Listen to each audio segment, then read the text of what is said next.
हम Lahore high court को approach करेंगे। हम हाई कोर्ट जाएंगे। मुझे इल्म है कि आज यानी कि आज इतवार का रोज है और हाई कोर्ट की छुट्टी होगी, लेकिन हमारी क्योंकि ये अर्जेंट जरूरत है,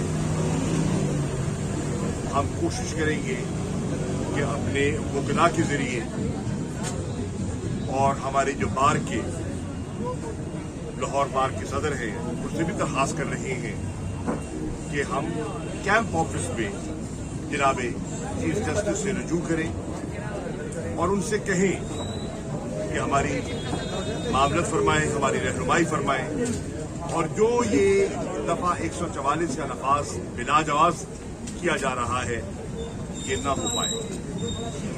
ये भी फैसला हुआ है कि कल इस्लामाबाद में डॉक्टर बाबर अवान साहब पार्टी की नुमाइंदगी करते हुए चीफ इलेक्शन कमिश्नर की खिदमत में हाजिर होंगे और उनसे भी यही मुतालबा और तकाजा करेंगे।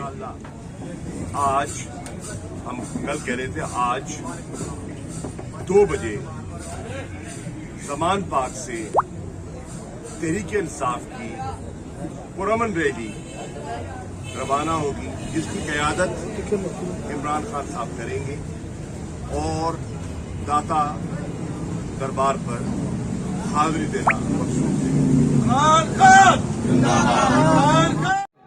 देखिए, हमारा कानूनी हक है, इलेक्शन अनाउंस हो चुका है। अगर ये करते तो ये फासिस्ट अप्रोच होगी। हम तो अपना रैली निकालेंगे, इनकी जो मर्जी है बस, इनकी अपनी मर्जी है, बस बहुत हो गया, हम मजीद बर्दाश्त नहीं कर।